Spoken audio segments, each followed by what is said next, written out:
I'm Calum Nicholas. I'm the Senior Power Unit Assembly Technician at Redbull Racing. So what's the attraction of Formula One? It's Formula One, isn't it? I had no real interest in motorsport.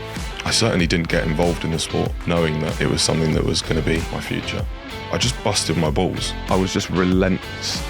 By the time you've done pre-season testing, the odd tyre test in the middle and the Abu Dhabi test at the end of the season, you're away for the best part of 200 days a year. Oh, they touched and they collided! Max Verstappen and Lewis Hamilton! After Abu Dhabi 2021, the fallout. As I'll always make the argument that that's racing.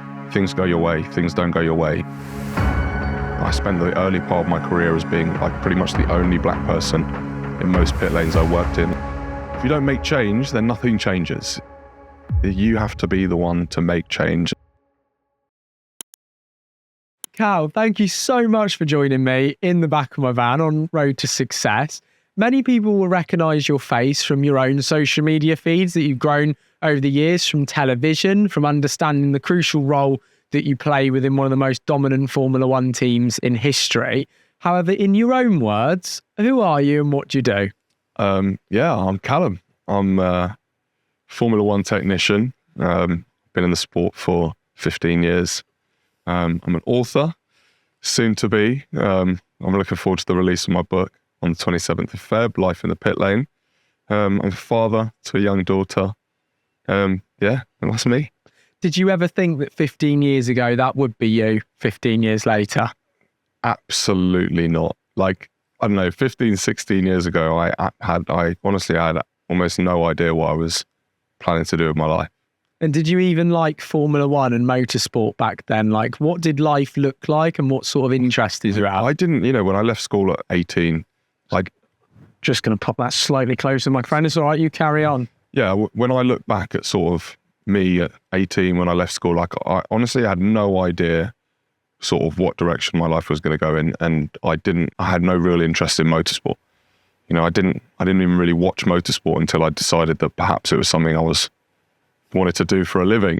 So by the time I was like 19, 20, I started watching a bit of Formula One and things like that, but I certainly didn't get involved in the sport knowing that it was something that was going to be my future. What about like just cars in general, or working on cars or understanding their makeup? Was that you as younger? Because we're currently in the middle of the UK, not too far away from Milton Keynes and the heart of everything. However, you didn't grow up here, did you? No, I grew up in northwest London. And yes, for sure as a kid, anything sort of motorised was something that I was into.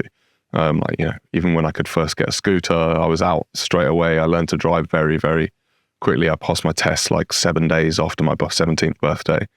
I'd always wanted to be I'd always loved anything motorized and anything sort of mechanical. Anything sort of mechanical that had, a process that you could look at and see how things worked. It was certainly how I was as a kid, but I had no sort of idea that I could apply that to a career. I didn't really understand that I could sort of go and do something incredible and travel the world, anything like that, just because I liked a car. When I started as a road car mechanic, sort of shortly after I left school, I enjoyed it. I always enjoyed finding a problem, fixing a problem, but it wasn't something I related to motorsport until a lot later. What was the four walls like that you grew up in? Because obviously hearing that, it sounds to me like there was just no recollection that you were kind of in your own little bubble. But to get to where you are today, it's an amazing achievement. You're at the pinnacle of engineering and motorsport. But back where you grew up, was there any kind of sense of achievement or wanting to do those kind of things? Or has that path fully been carved by you? No, I think, look, I'm really lucky. I think in terms of seeing someone achieve, watching my mum was always sort of that bit, was the bit that inspired me. I watched my mum take us from a really horrible part of East London to North London in a nice house. She managed to work her ass off, send me to a good school. So I always had that sort of role model for determination and being able to build yourself up. But it was, again, neither of my parents are particularly interested in cars or, so yes, I had these role models on my mum's side for that sort of determination and stubbornness and willing to do whatever it takes to succeed. And I was lucky to have that on that side. And on the other side, I had my dad, who was very much about how he can improve life. It didn't have to be about money, or it didn't have to be, my dad was always the kind of person that wanted to sort of lift everyone around him, like he wanted to support a community. And that's what he ended up doing with his life and his career. So I was quite lucky. I sort of had two sort of ideas on how you can succeed in the world. I sort of found myself somewhere in the middle. So how does somebody go from there? But it sounds like a really warm kind of upbringing, quite supportive, but going into finding themselves as a mechanic, kind of working their way up and just understanding cars, to in a Formula One team. How does that go from there to there? A little bit of fortune. Like, one of the things that I never had, and it's actually probably one of my biggest criticisms of sort of British education, is I feel like we do a really bad job of teaching STEM in a hands-on way. Especially in schools, I feel like when you try and get people involved in STEM, it's got to be really young. Like you get people like, I'm desperate with my daughter to get her involved in anything that's sort of STEM related. So anything that she's interested in, she's really good at maths, so that's great. I was terrible at maths. But so for me, I feel like I started late. So I discovered motorsport when I got made redundant from the road car garage that I was working at. So I'd been there like 2 years. I'd realized that this is actually something I really like doing. I want to build cars, whatever. I want to fix cars, repair cars. But because I hadn't taken any qualifications in that sort of direction, my whole career, like through school and whatever, I hadn't done any subjects that were sort of STEM related. So when I'd now wanted to go and get a proper job and in a proper garage, perhaps, I'd have to go back to college, right? Because I had no qualifications in order to go and attain those jobs. What I was lucky was I had a family friend who was doing Formula 2 at the time. And I went to see him up at Bedford Autodrome at the time. And he told me that there was a college at Silverstone, because I was saying to him, I'm going to think about going back to college to train to do this. And he said, there's a college at Silverstone, the National College for Motorsport. And at the time, this college was really small. It's based in Silverstone Circuit. It's still there. But at the time, they only took like 60 students, something like that a year. And by this point, I was like 20. And I remember going to the open day and just like begging them, come on, please let me get a place. And I'm like, well, you'd be our oldest ever student. Like I went back to college, and all the kids I was around were like 17, 18, like they'd all just done GCSEs, and then they'd gone on to study this stuff at college. They discovered that this is what they wanted to do before me. So I always felt like I was behind. And then I just basically, mate, as soon as I managed to get accepted to college, I just busted my balls from there on. Like, I was just relentless. Like, there was once I decided that this is what I was going to do, like there was no option to not get there, like it couldn't happen for me. So from that point on, mate, I just grafted every and any opportunity to be at a racetrack. I was there. I slept in my car. I drove from racetrack to racetrack, found Airbnbs and things like that, when I could. And I just worked and worked until I finally managed to get that first motorsport apprenticeship. This was while I was still at college. So I was at college 3 days a week. The other 2 days, I'd probably, the weekend, I'd probably found myself some what we call weekend warrior work, to just go and help a race team for a weekend. And then like the other day or so, I was trying to pick up odd jobs, fixing people's cars on the side of the road, doing whatever, painting, decorating, anything I could to just put a few quid in my pocket. So like once I was at college, it was just relentless until I got that first like proper apprenticeship. And then from then on, it was just building. Once you get yourself sort of in motorsport, you can just sort of keep working and keep building and take opportunities as they arise. And there is a ladder to progression. Like it's not like some mythical thing where, how do people get to F1? Well, none of them started there. Everybody works their way up. Had you gone to your first Formula One race before starting at that college at Silverstone? So I read that you went to your first F1 race, which was at Silverstone in 2009. Yeah. So had you experienced that before going into So basically, I once I decided that I wanted to perhaps look at motorsport, I was arranging to go and see my friend who was doing F2. My mum had an opportunity to take us to Silverstone Grand Prix in 2009. On the Sunday morning, we did the pit lane walk. And it was sort of a bit of a light bulb moment for me, where I'd been thinking that perhaps this was a career that I could do, whatever. I've been watching F1 on TV. I've sort of been reading about it. And I remember on the pit lane walk, watching the pit crews get ready for the race. So they were prepping the cars, and then a couple of the teams had come out and do their morning pit stop practice. And there was some point there where I just thought, you know what, I can do this job. Like that looks like a great job. I can do that job. You know, I've got the skills for it. I'll have to go back to college, but I can do that job. And so it was then, and by the time I got to college and I'd had that experience and I'd already decided that that's what I was going to do, like my determination was just sort of really steadfast. I just went for it.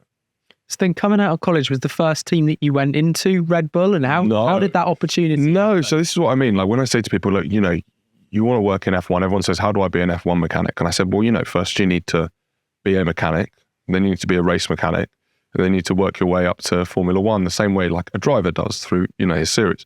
So the first team I ever worked for, like properly as an apprentice, was Status Grand Prix. So at the time it was a GP3 team. We now call it FIA F3. And I started there as an apprentice whilst I was still at college. So for the first couple of months, I was basically going to college and then spending my evenings there and my days off college there. And then once I'd done the first year of college, I basically worked there full time, you know, and did the rest of my college qualifications whilst I was out of work. I'm a huge advocate for apprenticeships. I think apprenticeships, especially in this industry, are so useful if they're used correctly.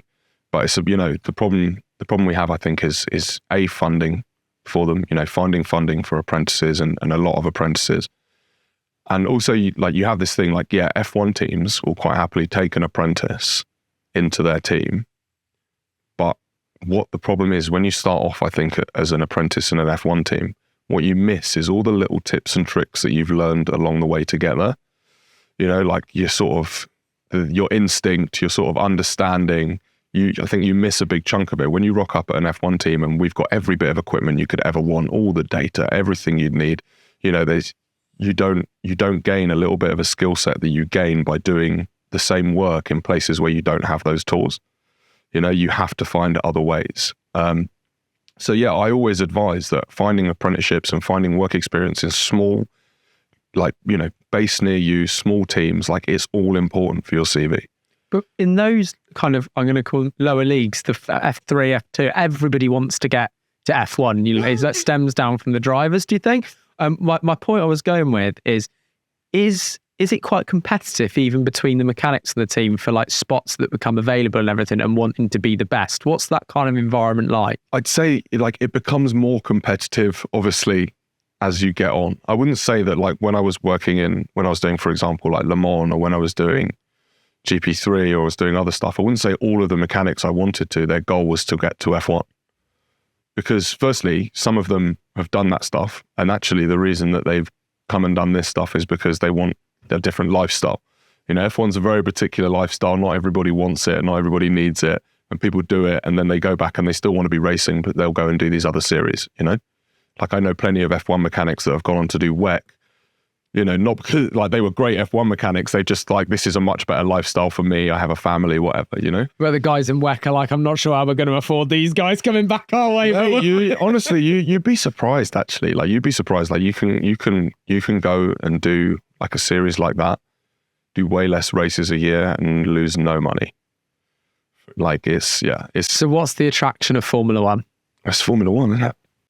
Now that's saying that as someone that when they were going into college and all the rest of it wasn't even a super fan. So when was the moment that you like kind of got captivated by the idea of actually really getting to Formula One? Was it that first walk down a pit lane? I think that was the thing that stuck with me. It was actually the pit stop practice. So seeing them do that pit stop practice and being like, I think I'll be good at that. And then when I got the opportunity to sort of start doing little bits of pit stops through doing WEC and other series, but it's never the same as Formula One. So then it just became a little goal that I wanted to be on a Formula One pit crew. And I've got to just interject and say, I've got this number in my head of 1.82 seconds. Yeah. I believe it is, which makes you and the team that did it, the Guinness Book of World Records. Well, so we're not the world record holders anymore. So who picked you? Because I remember seeing McLaren something. in 2020, I want to say 3, maybe 2, 2022. And the rules have changed now, slightly different to make it harder to get time. Yeah, so they did a 1.8 dead. It's one of those things. These are the margins though, you know, like I remember when the record was first 2 seconds and then 1.9 and then, you know, and it's been, you know, it's coming down and coming down. The margins just get smaller and smaller. So would you do pit stop practice at motorsport college? Is that something that was included in stuff like that? Or was that when you first start an apprenticeship and get into a team? Yeah, so when you're at college, you're not going to do things like pit stop practice really. Anything hands-on experiences? Because they're training you to be able to do like the whole job, you know, like F1 pit stops are a very specific skill. You know, when you're at college, you want to sort of keep a broad skill set, and then as you go through that process, you will then discover the bits of it that you like. So like when I was in college, I had this idea in the back of my mind that I'd want to be on an F1 pit crew. But I knew realistically there was so much other motorsport out there. Like I loved doing Le Mans. Like I did 2 Le Mans, honestly, I would go back tomorrow and do another one. I love it.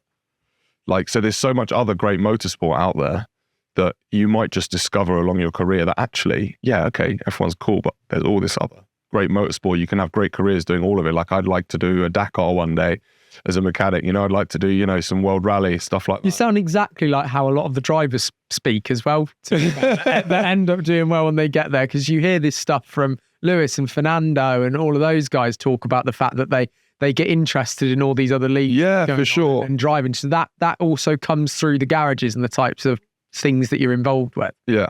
I think it's one of those things. Once you sort of really start to understand how big motorsport is, when you look at all the different disciplines, they're all interesting. You know, like, you know, I know people that do all sorts of other types of racing, things like autocross, whatever. All of it looks like something that I would enjoy. Like I don't look at any motorsport and be like, no, that's not for me. Is it also look at it as something you can improve?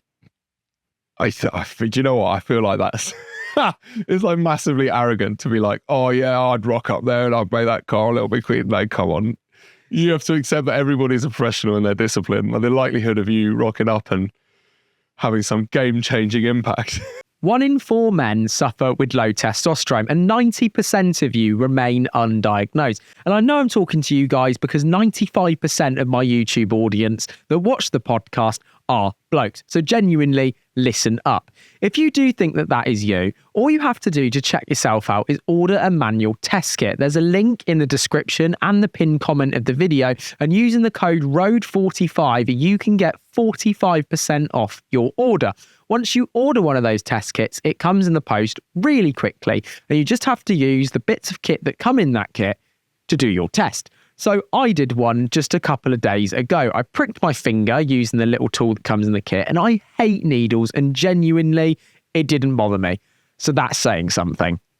Once I'd done that, I dropped a couple of drops of blood into the little vial that comes in the kit, popped on the lid, stuck it in the bag, stuck it in the post, and I'm awaiting my results that should be here any day. I'm actually going to share them in an upcoming episode of Road to Success.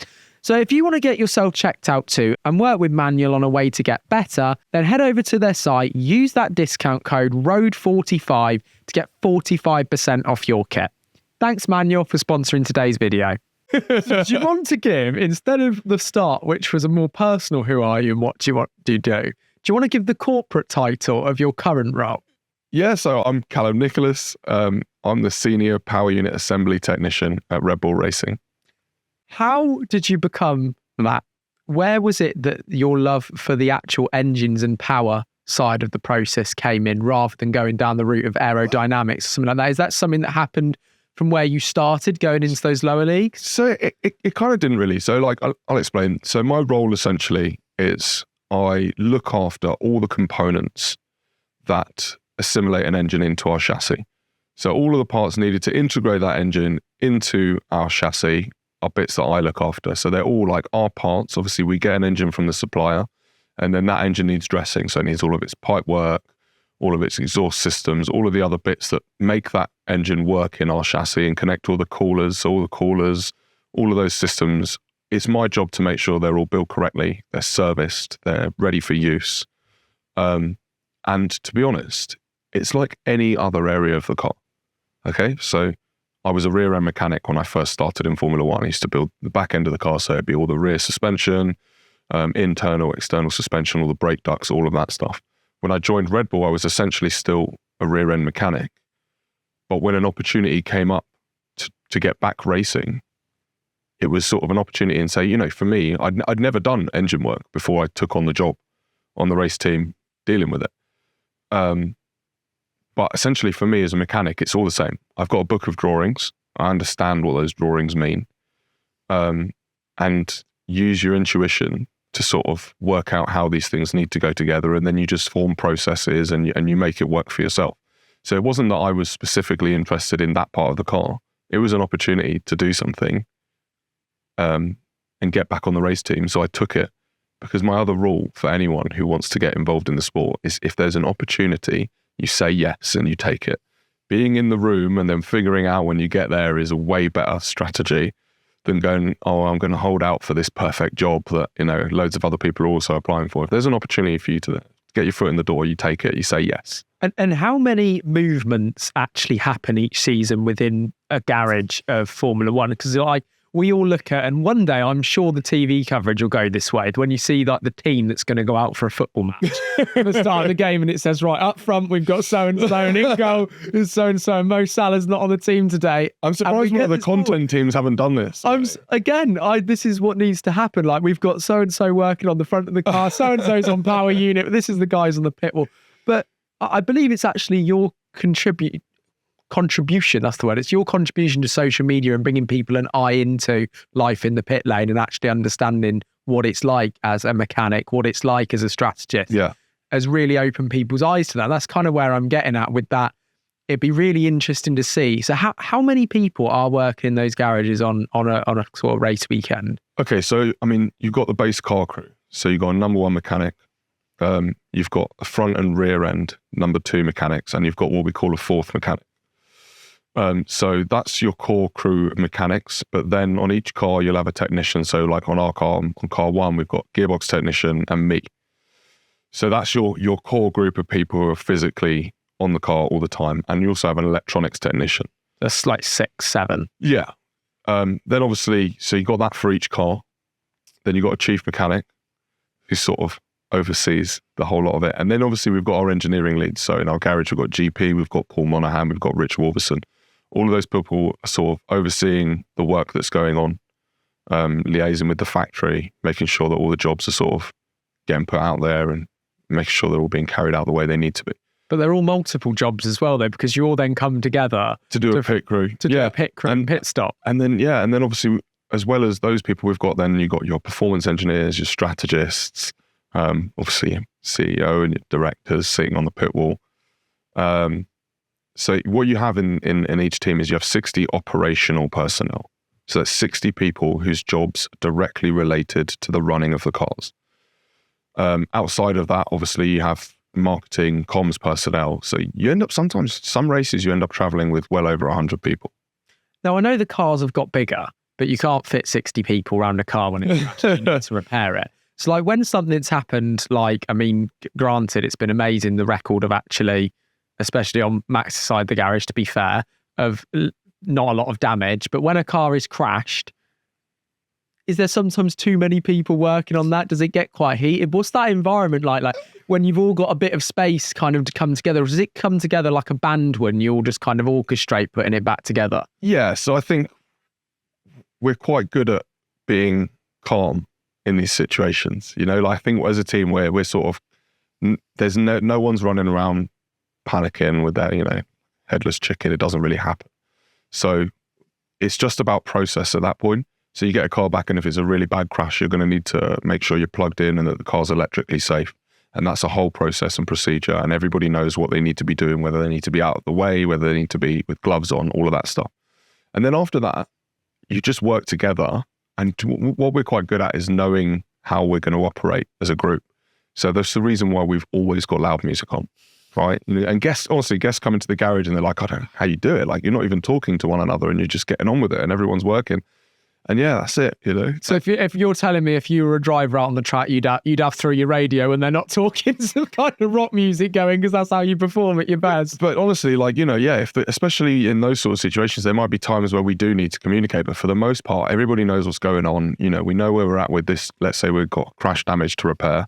You know the process, you know where the old parts are going to go, what you're going to need to check, what you're going to need to inspect, and what you're going to need to rebuild.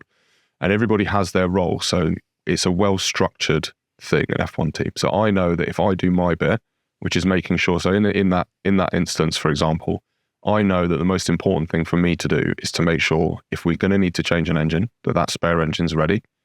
And I'm going to need probably a full set of coolers for the car. So I need to go and get those prepped and all the boxes and everything out. And then I need to do all the electronic bookings to represent those changes. And then I need to be prepared for any other bits on the car that we find broken are going to need either replacing or inspecting or anything like that. So I find that if everybody does their bit, it works, it comes together. I think that's one of those things about teamwork. You talk about working as a team. Sometimes the best way to work as a team is if everybody focuses on their job and trusts that our processes and our sort of structure is built well enough that all the jobs will come together and get done. Is it more fun when you're doing things like that and rebuilding a car internally for you guys around the car as engineers, the nuts and bolts of it, than when everything's going okay and it's sailing plain sailing, you've won 10 races in a row? Because commercially, that sounds better. But from an actual enjoyment of the job perspective, what's it like for you guys on the ground? What I would say is it's a shit fight. That's what we call it. It's a shit fight. What I would say is that it can be enjoyable, but I wouldn't choose it every week. I'm going to be honest, like it can be. Like there are times, especially when you're really up against it, when you sort of, it's one of those, it's an opportunity for us to shine and to triumph, you know what I mean? Like against adversity, like when you're up against the clock, you've got to get a car out for qualifying. Like the feeling of making that happen and getting it done is sort of, that's, I guess, the same feeling that a driver gets when, he gets a pole or whatever. Like for us, that's our sort of little bit of, we won that one, And get into it, that core team, how much does that change from season to season and people come in and come out, like the transfer window, for argument's sake? Because there's quite a lot of movement, because the Formula One team is the middle of the country in the UK. You've obviously got Mercedes at Brackley, Red Bull aren't too far away at Milton Keynes, you've got McLaren just down to the right a bit, like Williams just kind of down round a bit more, and then Alpine just down around a bit more. It's like a bit of a circle. Like that. We have like Motorsport Valley. Do you find that, is there a lot of tour? Do people move around a lot? Do the teams approach other people in the garages a lot? Like, what is it like inside in the pit lane? I think, do you know what? I think movement has increased since the cost cap. I think what you have is probably have a bit of a situation where like some of the big teams in the cost cap, they didn't want to make people redundant. Nobody wants to make people redundant, but you've got a lot more staff than some of your competitors. So I think those smaller teams found themselves an opportunity with the cost cap and with salaries being in the cap. I think they sort of found themselves an opportunity where, because their headcount wasn't that big, they could offer people bigger salaries to poach them away. Like, talented people, like they should get paid for what they're worth. But I think there was sort of an opportunity there. So we've seen quite a bit of movement since that, because people who have sort of had that headcount and that space in their cap could quite easily say, oh, look, come on, we'll give you 10 grand a year more. And you're going to see people who say, well, it doesn't really change anything else in my life. My drive to work's not that different, but they're offering me 10k more. It becomes a bit of a no-brainer at some point. But I think where Red Bull have been good is actually sort of trying to keep the core team. Like those of us sort of that have worked our way to get to racing in the garage, hands-on, I think we're quite well gelled. And I think that goes in the team's favour, because it's harder to poach people that are just happy in their environment.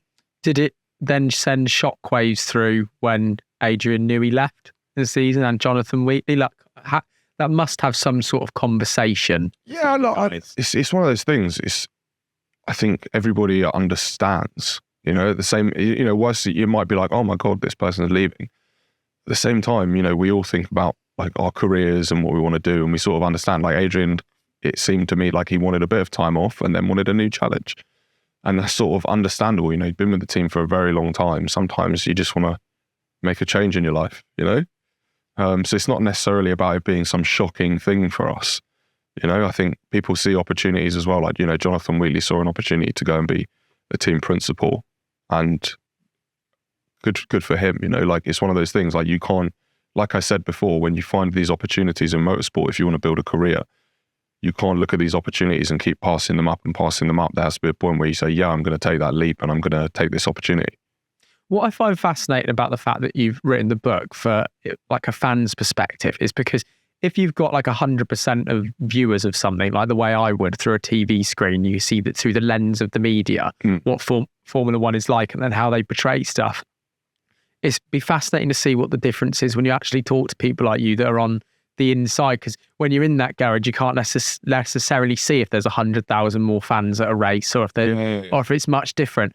But like when things happen, like controversy within a team from the media, and there's a lot of pressure around it, does that stress leak down and feel the same as you think it's blown up to be from the outside? Does the team feel stress when stuff like that happens? Is the garage slightly on tenterhooks? Can you feel any atmospheres? Like what's the kind of result of that on the team? Like, do you perform at your best when everything's kind of the happy camp, or do you know what I think? Sometimes it's like the opposite.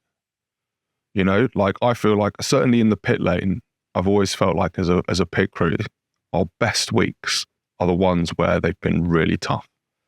Like everybody's, you know, got adrenaline coursing through them. You get into a race, you might be angry about stuff that's gone on in the week, whatever. I actually find that those are when we get the best out. That's when we get the best out of ourselves. Like those would be the weeks where every stop's like bang on 2 seconds or just under. Do you know what I mean? Like those tend to be the ones where we honestly, it's like some of the weeks where you've like everything's gone wrong. It comes to Sunday and everything goes right. And that's just, like that's how it kind of goes sometimes. I don't think that like controversial stuff tends to like flow through the team. Like even if it does, like, you know, it's going to make an impact, like something's happened or whatever, we're going to be talking about it or whatever, but it'll be in the bar. You know, when we're at work, we're just working, you know, just getting the job done. So we're there to achieve our goals. But I regard myself as unemployable. I'm an absolute nightmare. There's many people that say that about me. Undisciplined. I try and chase every rabbit in the field without actually catching one. But sometimes some stuff comes together. But one thing that I'm very fortunate to have is a lot of freedom. Yeah. A little bit like Gunther after he left. In the way that he kind of speaks and portrays himself. Sometimes what I find difficult as a podcast host with anybody within Formula One is, although you've been making an absolute wonderful stance to kind of have a personal brand within the sport and build that alongside being involved in one of the biggest, most corporate Formula One teams going, which can't have been easy.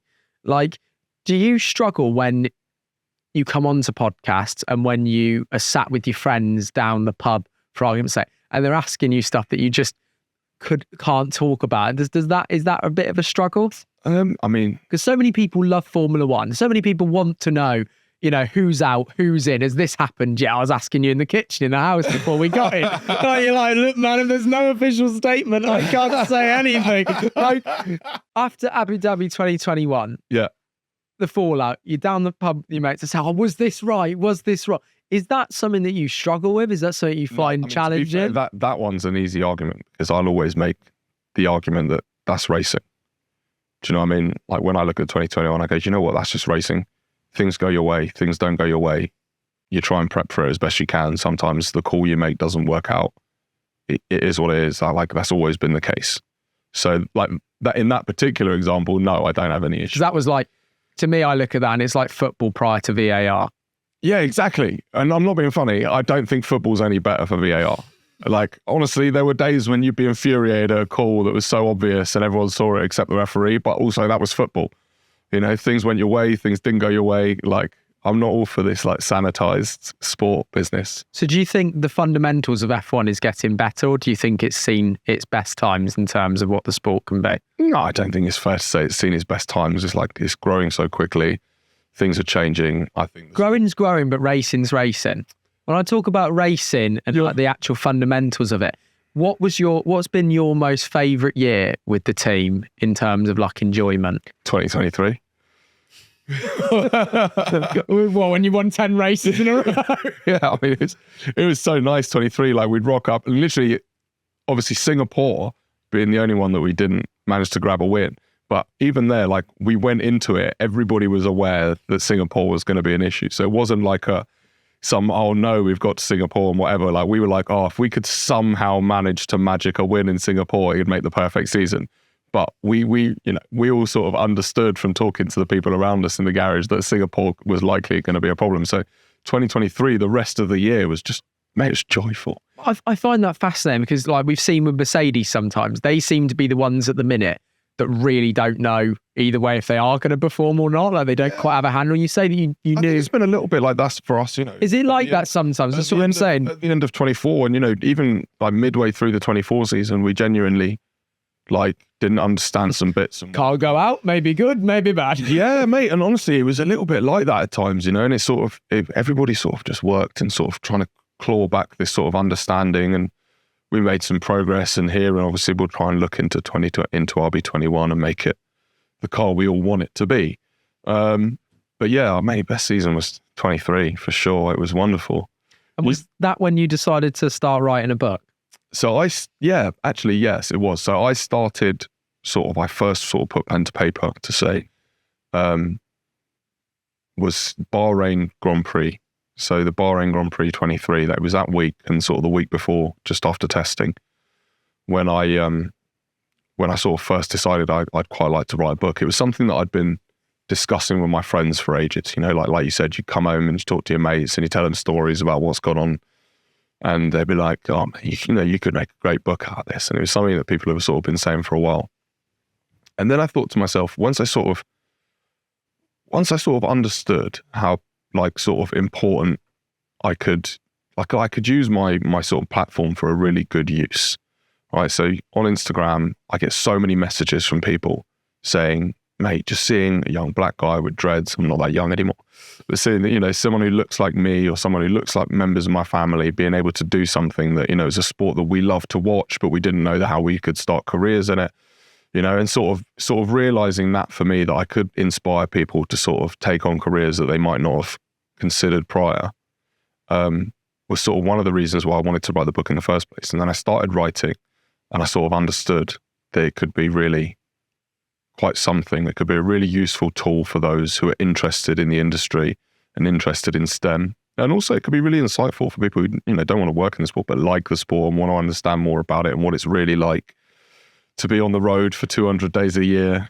But what I find fascinating about you, definitely in the modern perspective, is looking into how corporate some of those Formula One teams are. People normally write books when they leave, not when they're actually deeply embedded in the teams. What was your first thought when you started writing? Because to write an entire book without telling the team prior that you were starting it and doing it in your own time, but then to get to the end after writing the whole thing and then wondering if it's going to be a problem or not, that must be quite scary. It was one of those things, like when I always say, if you decide you want to do something, there's no point talking about it. If you want to do it, you got to just go and do it. I knew that once I started writing it, and then I was like, obviously, if I'm going to do this, by the time I obviously had a literary agent and now we're talking to publishers about the book, I was like, oh God, at some point I am going to have to tell Redbull. And then I said to myself, well, if I go and ask permission, they're just going to say no, which is the truth. And any sensible comms bloke given the opportunity. And why did you think that? Well, because that's the world of Formula One, And why is mechanics are always seen and not heard. We're not really meant to have these public profiles and whatever. Teams over the years prior, teams worked really hard to stop that from happening. So I sort of the position that I was in, I was like, well, I want to do this. I know that if I ask permission, the answer is going to be no, because any sensible comms bloke is going to say no. And then so I said, right, well, let's just do it. Let's get to that point and let's just sort of test the water. So then, let's see if there are any publishers interested. There's no point in me going to the team and saying, oh, look, I'm going to write this book. And then all of a sudden there's no publisher interested in it or whatever. So we went through the whole process and we sort of spoke to loads of publishers and we settled, we finally came to an agreement with Little Brown, who were amazing. And then it was at the point, right, the book's half finished. We're going to sign the contract to do it. And I said to my partner on the morning, I was like, look, I'm going to sign this contract. It could get me fired. But ultimately, I accepted that, when I started writing this book, I fully accepted that if I was going to just do it and then tell the team I was doing it, they could have turned around and just said, that's it. You can't work here and do that. That's what Formula One has been like forever. You can't do this kind of stuff. And over the years, I'd sort of built a good relationship with our comms team. And sort of they understood my goals and why I was trying to do this stuff and trying to promote D&I in the industry. So I just sort of went, okay, fine. if this is something that I really want to do, I'm not going to get permission. So if the answer is that I can't work here at the end of it, then so be it. If you don't make change, then nothing changes. You have to be the one to make change. And but it's funny, because the book would stem also from everything that you've done with growing a personal brand in the pit lane as a chief mechanic at the team. When you first started doing that and you first started posting on socials inside a garage, this might be interesting for anybody to hear in any garage up and down the pit lane. When that started gaining traction, what sort of stuff were you met with like inside the organisation at the time? Well, so it was a bit different. So like when I first started doing Instagram and sort of started doing podcasts and that, like our social media policy with the team was like really outdated. So I kind of got away with it because there actually wasn't a policy that said I couldn't do it. Basically, the social media policy was so basic. It pretty much just said, just don't bring the team into disrepute. You have to be a professional. So the way I saw it when I started doing this stuff, I was like, well, yeah, I'm not bringing the team into disrepute. I'm acting as a professional. This is fine. And then they rewrote the social media policy. I was like, it literally says I can't do podcasts. But by that point, I've been doing it so long. And also I'd grown enough of a relationship with sort of our comms and our marketing departments that they understood why I was doing it. And they understood that it could sort of be something that was beneficial to all. The reason that I didn't want to go to them with the book and say, oh, I want to do this, was because I wanted it to be my thing and I wanted it to be honest from my perspective. Problem is, you go and ask permission from someone to do this while you work for them, you instantly give them leverage to say, well, this has to be written this way or whatever. We can't say that and you can't do this and whatever. And then it's not an honest book. Like, you know what I mean? Like, I wanted to put out something that I was really proud of, that was my own work. I didn't want it to be sort of interfered with. So the only way for me to do that was to sort of say, well, I've done this, just so you know. And where did you start in the book? When you sat down, pen to paper or fingers to keyboard, and you go, right, okay, I'm going to write, right, where shall I start? Well, so when I started writing, what I did was I wanted to write about the things that I knew about really well. So I started writing, the chapter that I first started writing was The Art of the Pit Stop. Because it was a big reason why I ended up doing the job. Like I told you, I had that little spark and decided that I wanted to be an F1 mechanic because I wanted to do pit stops. So it was a good place for me to sort of start and explain it in the context of why I wanted to be here and do this, but also because it's something that I know very well. Like we've been 7 consecutive DHL awards in the pit lane. Yeah, okay, they nicked our record, but whatever.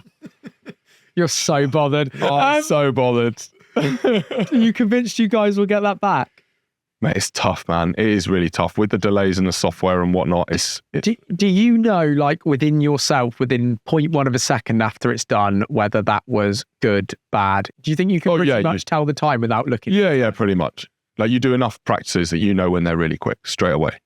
And what makes that little special bit between, say, a 2.3, 2.4 and a 2? What goes into that like 0.4 of a second? Do you know what? It's so many things. Like it can be anything from how quickly the car comes to a stop, the driver's reaction time to pull away from the lights, and then during the actual process of the wheel changes, everything from how quickly the jacks get up, does the wheel come off smoothly, is like from my perspective, how well have I connected with that nut and how early have I started to undo it?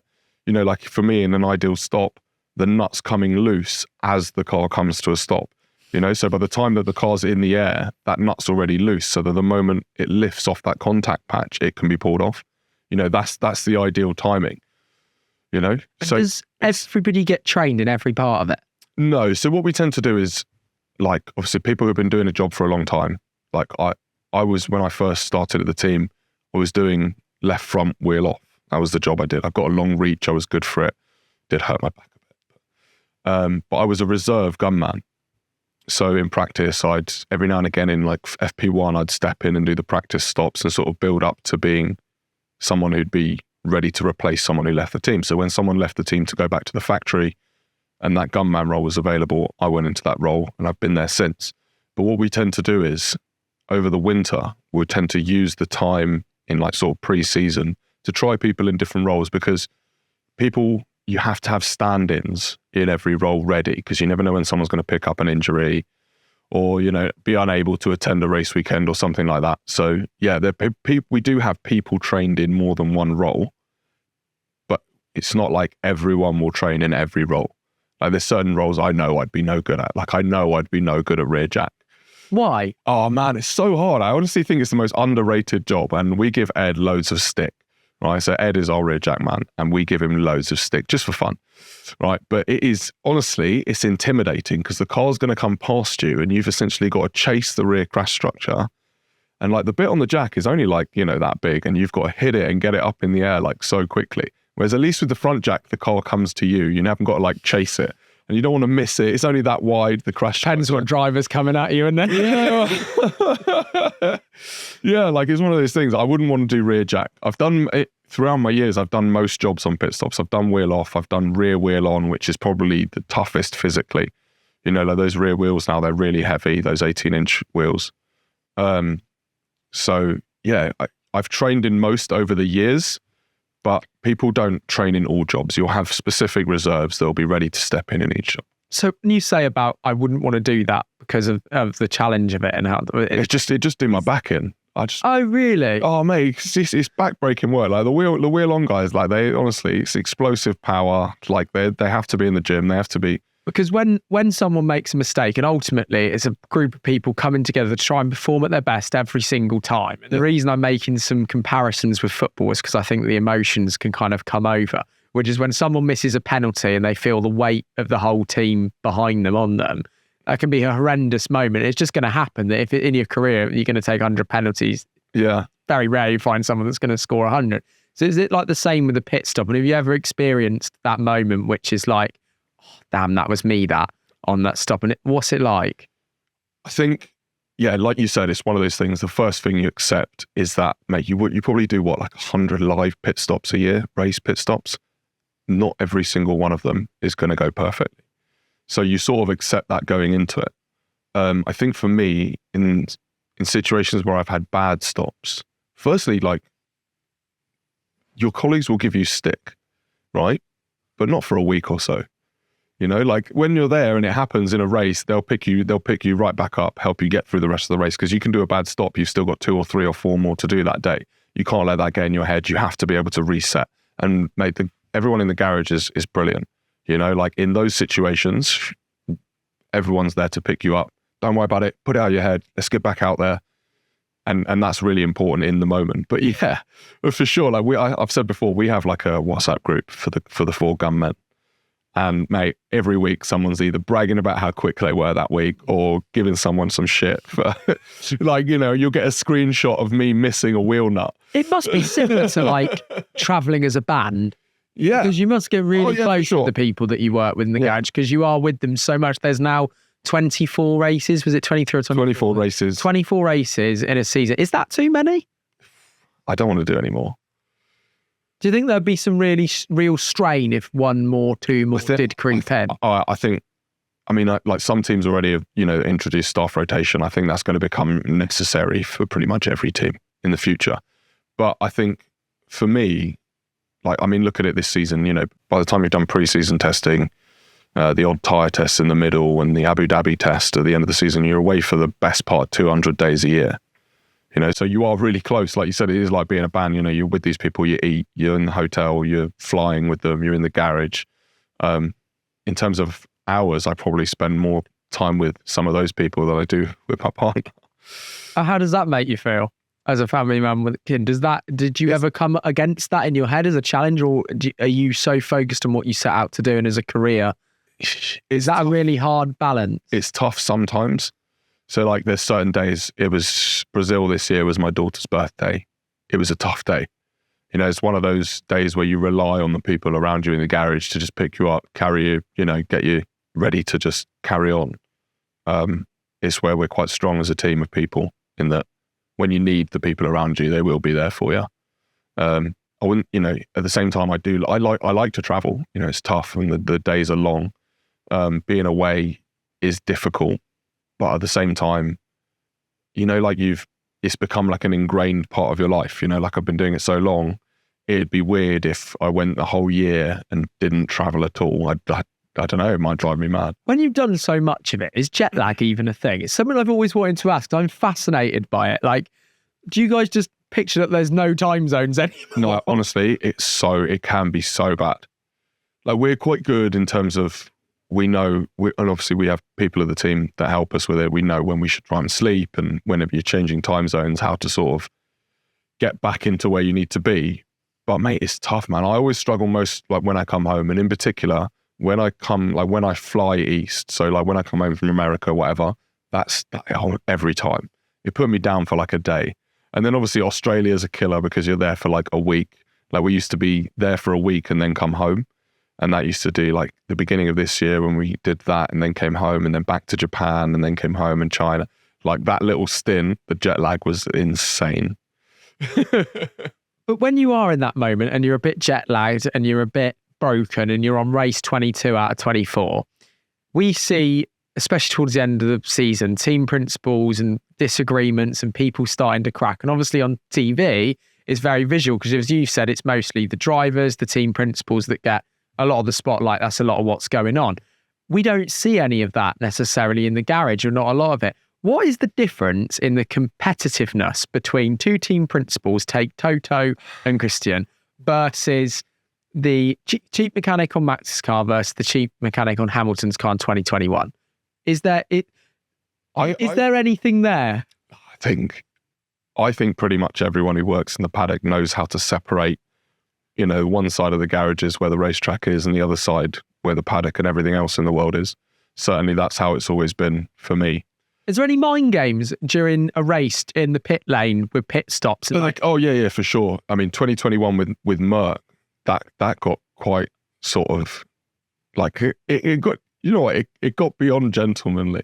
Like there was a thing. So there's a thing you'll see and you'll notice when cars are pitting in the race, you'll always have someone out there pulling your lines in so that their car can drive past easily. It's just something you always do. Yep. And that's how it is. It's just a gentlemanly thing. Just pull your stuff out of the way so that they can drive in and out of their box easy. In 2021, Merck stopped doing it. Like halfway through the year, they just started leaving the gun lines out there to make it more difficult. Right. So like Friday practice, it was so annoying, like, because the car's obviously having to try and drive around these lines. So it makes the entry into the box more difficult and they just leave them there. So then at the end of the year, we decided that we'd do the same. And there's that great little clip of Mark Willis, who's like our logistics coordinator, who's normally the one out there doing the lines. And there's a great clip, I think it's in Abu Dhabi, of him in the pit lane, just stood there by the lines, didn't move, didn't flinch as the car's like a few inches from him. Yeah. So it does get like little things like that, but it's never like, what the thing is? I feel like when you watch like Drive to Survive, it always feels like it's personal. It's not. I feel like it's never really that personal. If you guys are trying to get another team's mind and you're going to try and trick them to thinking you're going to do a pit stop when you're not really allowed to do that. But it happens. It happens because it's one of those things, isn't it? It's really hard to prove. You just make a call and you're like, well, I thought the driver was going to come in. It's one of those things that's almost impossible to prove. When you really get those calls, do you know which one's real or no, of course not. Because you couldn't really, like, if you said that on the radio, like, then all the radio is available and they'd say, well, you're not allowed to do that. So that's down to kind of strategy. To be honest, I don't think that as a team we've ever done it. Oh, get off of me! I don't know why you're relying, because, like, honestly, I'm trying to lying for. No, honestly, I'm thinking of the times that we went out there in the pit lane this year and then didn't end up stopping. It was normally always when it was to do with weather, right? So when there's rain and a driver's trying to decide between whether they can stay out or whatever, you might go out there in the pit lane every lap. So we'll watch the drivers on a tracker and you'll go out there to make sure that if that driver decides that he needs to pit for another tyre, that you're there. It's better to be out there than not. It's more than anything. It's just to cover your ass, Like, honestly, like, trying to trick your neighbours into pitting doesn't really work. Because also, if they wanted to see when you were going to pit or whatever, they've got somebody looking in the garage. Like all the teams, they've got someone doing the pit board on the pit wall, so they could actually quite easily see what's going on anyway. It's really not an effective strategy. Well, those are the bits that I wanted to kind of ask about life in the pit lane that I didn't understand. But what's some of the things that you've included in the book that you think are things that wouldn't normally get picked up on, that are I don't know. I think the biggest thing that I spoke about in the book, I think, is looking sort of the future of the sport and careers. I talk about the cost and the cost cap. Obviously, the cost cap, the implications of people working in the paddocks, their salaries being capped essentially, I think poses a bit of a problem going forward for those of us working in the sport who love the sport. So I speak about that. Other than that, I talk about what life has really been like. Like on the road, I think it's easy for people to think, oh, these guys, you know, they make sacrifices because they're away all the time. But actually, it's more than that. Like our families make huge sacrifices to do that. So I talk about that, and I talk about where we're at in terms of trying to improve the paddock as a place to work. Certainly in terms of making it more inclusive for all the people that are interested in careers in STEM. I talk about sort of the things that I've experienced coming up. I spent the early part of my career as being like pretty much the only black person in most pit lanes I worked in. And I think when I joined the Formula One paddock, I was one of three. What does that do? What does that do to your mind then? Does that play tricks on your mind when you start to notice that? If you're looking around and that's something that you obviously pick up on, what does that do to one's mind? I think in all honesty, whilst it's something that it's not, you can't not notice it, it's one of those things that I sort of always looked at is that, okay, I need to understand why. You know, and it took me many, many years to understand why this was the case. You know, and there's so many different factors, you know, and I talk about the different sort of things that impact underrepresented groups in the sport, because they are all different, you know, like it's not a fix all. You know, there are many different barriers, you know, some of them that I hadn't considered even when I first started, like, you know, geography. As you say, you know, look at where all the F1 teams in the UK are based. They're all in sort of one bit of England. And when we look at black and ethnic minority communities, by and large, we live in cities. And I don't think of Towcester. Exactly. We don't think of it. You think of places like London and our big cities, Manchester, Birmingham, you know, we think of all of that. And so already you're talking about transport and geography as a barrier as to why more people don't discover motorsport. And I think I talk a little bit in the book about sometimes it's really difficult to explain these things without trying to, sometimes when I've talked to colleagues in the past, you feel like you're making them feel guilty. And it's never about that. It's just about saying, look, this is a barrier that exists just because of the nature of the sport, but it is also one. I've never heard it that way, because what you just said there is almost how I felt when Lewis started bringing it up into Formula One. Yeah. Like we all feel kind of guilty that this is a thing, but that is a fantastic. I've never heard it explained that way. Yeah. That they're kind of looking into why. Listen, there are some other issues, you know, like there are certain issues that there's still implicit bias, you know, but companies in the sport are trying to do better like practices with employment and trying to sort of remove that implicit bias from the employment process. That's still there in 2024. Mate, unfortunately, look, I've said it before, like the sport's changed a lot, you know, over the last 15 years, but we've still got a way to go. You know, there's still like the old guard and there's still people who try and maintain the status quo. Like the sport's opened up to the world. You know, when I first started in the paddock, there were no creators and influencers around the paddock and guests of sponsors that were there making content. Like it just wasn't the thing. Like all the media was the same media that had been there for ages. They were all Bernie's mates. And it was a very much, you know, it was a closed ship. Like there was no one sort of from the outside, and it seemed very intimidating for people trying to get inside. The sport's opened up so much, not just to a fan base, but in terms of the way that it wants to operate and what teams want to portray to the public, that there are so many jobs that didn't even exist in the sport that exist now. Because you can see it way better than anybody else, do you think it will get to what your vision is of correct and perfect? I don't think it's about anyone's vision of correct and perfect. I think that as a sport, we need to be able to say, you know what, we are trying to get rid of barriers that help no one, but affect lots of people. You know, like you said, like if what we're talking about is investing some money into education, and it's education for all, but it's education that's widespread and effective. You know, I talk about making bursaries for apprentices and things like that. Like all of these things, it's not about singling out groups and saying I'm making them available to all. Even when you look at geographically, like when we look at our schools that are likely to get any sort of introduction to motor racing, they're ones that are already in the areas where the teams are, because the teams go out just what you do and they reach out. And I think, you know, if we can just broaden our reach, what we'll see is natural diversity in terms of, because I think interest is already sparked, like from the way I feel about it, in terms of when I started out racing to now, like certainly among like black and ethnic minority communities, the interest in racing is way higher. Like when I told like my cousins and my black friends that I was going to be a motorsport mechanic, 15 years ago, they were all like, what? What do you mean? Like it just wasn't a thing. It wasn't a thing that people of color went and chose as a profession. So like we've already made a huge step in terms of interest, and now it's just about finding that way that we can make everything a little bit more accessible. Do you think that also broadening the horizon will help find more natural talent?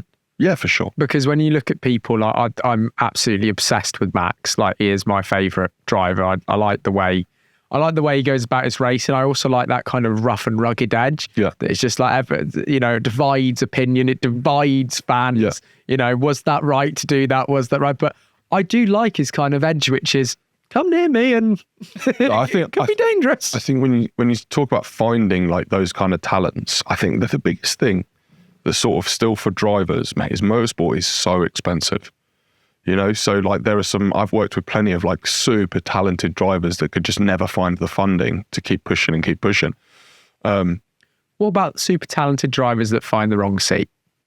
Yeah, I mean, it happens, but I think there's been plenty of super talented drivers that have been in seats that we knew weren't the best cars, but their talent still shone through. Like, Max in a Toro Rosso, his talent still shone through. Leclerc early in his career, there was still those moments where you saw his talent. So I think in F1, yeah, you can find the wrong seat if you're a junior driver, whatever, it doesn't matter. You can still find opportunities to shine. But it is known that other seat at Red Bull, when you're going up against a 4-time world champion and someone's so dominant and is like, I am number one, like, I am the lion kind of thing, that is hard for anybody to fill the shoes in that other seat. It gets said all over. You have seen since 2015 the likes of Pierre Gasly, Alex Albon. You would have been there for Danny Kvyat before Max, right? Yeah, I was there for Kvyat. I was there for Ricciardo, of course. Like all these guys have come through those seats, but some of them have gone on to be super talented in the teams they found, or the lead driver at the teams that they found. Is there something about that second Red Bull seat? It's not the same as any other seat up the pit lane. It is, in terms of the car. Do you think it's the hardest seat in the pit lane? I think when you're up against someone who's as talented as Max and who can make it look effortless, it takes its toll. Like you doesn't. Like when you can go out and you can come back in the garage and be like, yeah, I nailed that lap. And Max will go out and he'll find a 10th and a half on you. After a while, that's just going to wear you down. Like I think that's the biggest thing. And also like Max being him and being so open and honest and like he's such a nice bloke. So it's hard to sort of understand how there's this killer in there that, like closes his helmet and he's gonna kick your ass. When do you see the killer come out the most? After races like Singapore from that season in 2023, for argument? Yeah, do you know what? It's any time that you really try and sort of, I feel like sometimes you like, if Max feels like you're trying to back him into a corner, or if you're trying to sort of ruin his day, ruin his week. If he feels like you're up against him, he's going to show you how good he is. I think Brazil, perfect example of that this year. We knew Max loved the rain anyway, but I think that was such a tough weekend. It felt like everything was going against us. You saw obviously his reaction after the qualifying, where, the flags all seemed like they were planned to go against you. Sometimes you have weeks like that, where it just seems like everything's, going against you. But that's when you tend to get the best out of everyone in the garage. Do you get is everyone in that garage absolutely obsessed with the race and the Formula One side of it? Or is there guys that are there because they're obsessed with the engineering? I think that what I've always said is if you're like a talented mechanic, technician or engineer, you can probably earn more money doing something else. The people that are there racing that sort of give up those weeks and weeks away, like our average work week can be like 70 hours. People that do it, they do it because they love the racing. Like it's an addictive feeling. Like it's really hard. Once you sort of discover that rush, the adrenaline, certainly for me, like the adrenaline rush of a pit stop, that winning feeling, and everything that comes with that, it's very addictive. So I tend to say that the most of the people that get involved, and certainly those that stay involved in Formula One for a long time, are there because they love the racing. But for you, 4 world championships, there since 2015, the kid that started in a garage somewhere in London that has ended up probably the most known person outside of the team principals and drivers within that pit lane, and has grown a personal brand and developed into what you have. How much longer can you do that when you've got other stuff going on, like family and those pools and those ties? How hard is it to get to the end of a season and think, am I going to do another one? Yeah, look, it's a tough one. Obviously, over the last few years, as the seasons get longer and longer, it's not easy. It's certainly a conversation that I have with my partner quite frequently. I think, like you said, having achieved all of the goals that I set myself 15 years ago, like, don't get me wrong, if I'd been still doing this job and hadn't won a world championship, I hadn't, done all those things I set myself, then there'd be no end in sight. I'd carry on until I achieved one of those goals, like that'd be it. But having achieved those goals, there has to come a point where you're like, those around me have made a lot of sacrifices for many years in order to allow me to do what I love. There is going to come a point where I have to make a sacrifice for them. And when that comes around, do you still see yourself involved in racing though? I can't really imagine not being involved in racing in some sort of way. What is doing Le Mans like? Because that seems like a one-off event. Is that something like complete? Because it's once a year. Yeah, I mean, the series, obviously you have like a load of other races. It leads up to it, but that 12 particular race, do you do the whole series if you're going to go to Le Mans? It depends. For me, I was a contractor, so I went and I rocked up and I did the test prior to the race, and then I did Le Mans. But yeah, I mean, what makes it special? I don't know. There's something about just going through the night. I remember, like, I think the first year we did it, Lots of Redbull. well, yeah. I mean, do you know what? The year that I did it, the garage was full of Monster. It's terrible. Traitor. But it's one of those things, like, when we started the race the first year, it was the first time we'd run that car. Like, we'd run it in the test and we'd done a shakedown with it, and then we took it to Le Mans. So obviously there were so many things that we discovered and had issues with that by the time the race started, I'd already been awake for nearly 30 hours. Right, so I'd passed this point of tiredness. I was now just running on energy drinks and getting through the night. But there's just something really special about it. And then once the race started, like, as a crew, we alternated on sleep. So you do like 45 minutes sleep before the next stop, and then the next people get a little bit of sleep and you stay awake and you make your way through the night. But there's something amazing about doing pit stops in the middle of the night.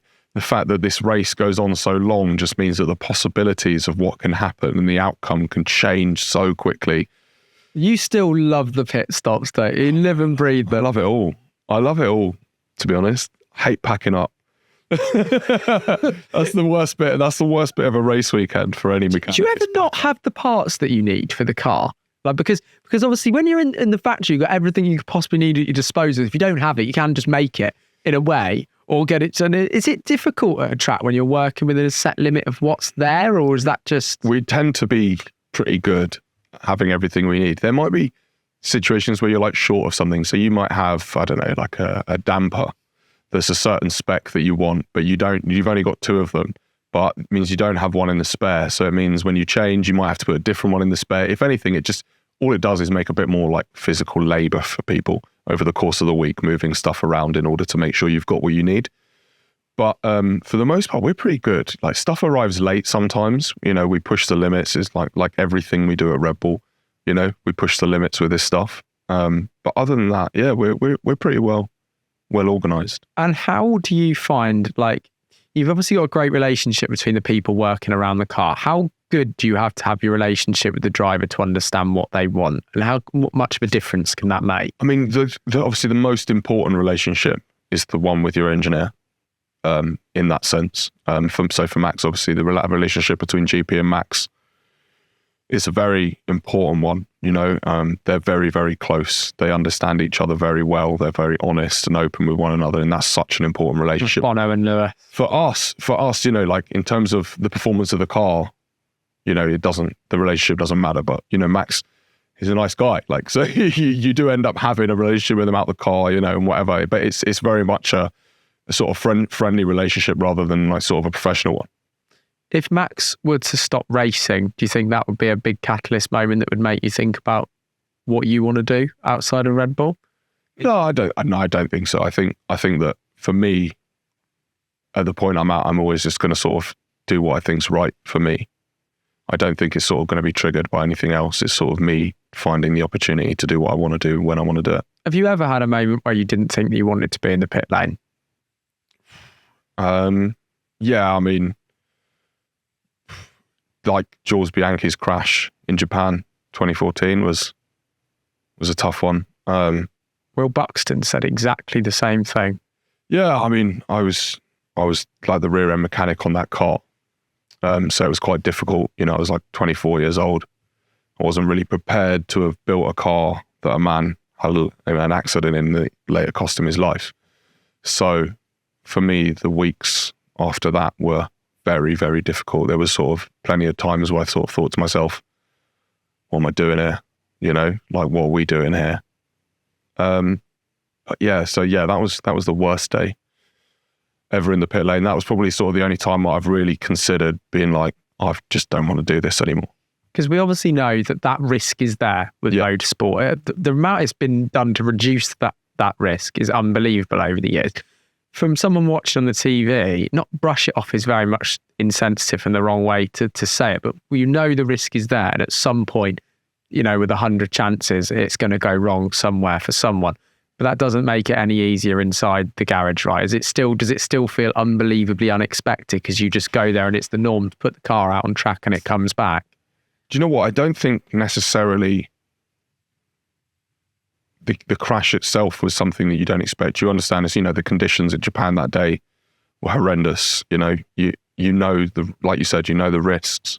I think what it was for me, what hit me the worst was sort of at the end of that, once the race had been red flagged and didn't restart, and we had to go to recover that chassis from the FIA garage.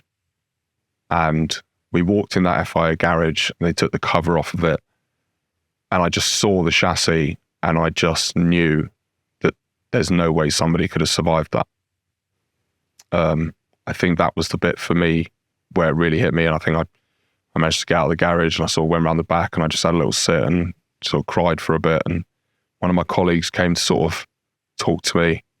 But yeah, that was the bit for me. Like it doesn't hit at first. We're almost sort of spoiled now in F1. Like we're so used to the safety standards and how high they are. And we've seen horrifically like big crashes and drivers walk away from them. I was at Silverstone when Zhou had that crash at the start that year. Yeah. And that was a biggie, especially when you see the phone cams stand. And you see, and you know, Max is at Silverstone in 2021. Yeah, of course. And we've sort of become so accustomed to the safety standards and that drivers walk away from these huge things that you're almost sort of spoiled in that a lot of the time you hear that, you know, see a yellow flag, you see a car's gone off and your instant thing is, oh God, that's ruined my race, you know? And it's lucky that for the most part, you're able to say that, you know, you're lucky, you're privileged that that's the worst thing that's happened is that your day's gone badly.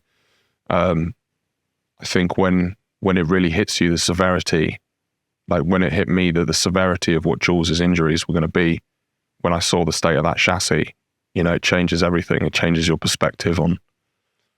Do you think that with that level of understanding and going through experiencing that, did you ever get to see Grosjean's car in the flesh? I've only seen the images of it. Do you think that was an absolute miracle? I mean, that he managed to get himself out of that situation so well, you know, like I can't even imagine what the panic must be like when, you know, again, because even as a driver, for the most part, you know, you have a crash, you might feel bumped and bruised, but you in modern Formula One, you just don't expect a fire.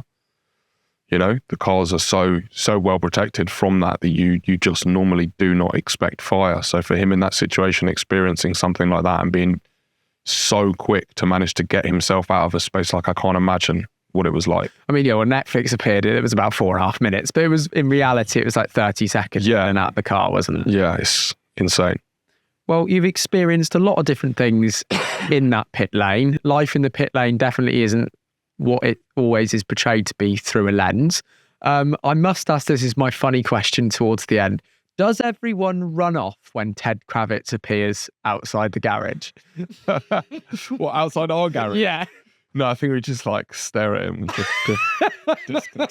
Oh God, not that guy with the microphone. I haven't really understood Ted. So like over the years, I've always like wanted to like I try and say good morning to him, and I always feel like he's just like, oh, like I don't know what I've done. It's a different person. I noticed this a few years ago. I like said good morning to him one morning, and he just sort of looked at me and went, oh, and I was like, oh, good morning to you too. So he is exactly I don't know what how I've he done. appears on camera, kind of thing. I don't know. I try not to watch too much of it. Well, thank you so much for coming on. I'm going to leave a link to your book, even though it's Amazing. the 27th of February. It does publish on the 27th of Feb. It's available to pre-order now. I thought it would be. So there's a link in the description if you want to go and do that. Carl, thank you for giving us an insight into your own life in the pit lane on a podcast versus the actual book itself, and for taking the time to sit in the van with me today on Road to Success. And I hope you go and get yourself a 5th next year. Not that you need it, because you've already got 4. And, You always need one more. It's going to be fascinating to see your journey continue outside of Formula One, to see where you go in the future and what it holds for you and how you continue to grow this brand and do good. So well done. Thank you so much for having me, mate. Appreciate it.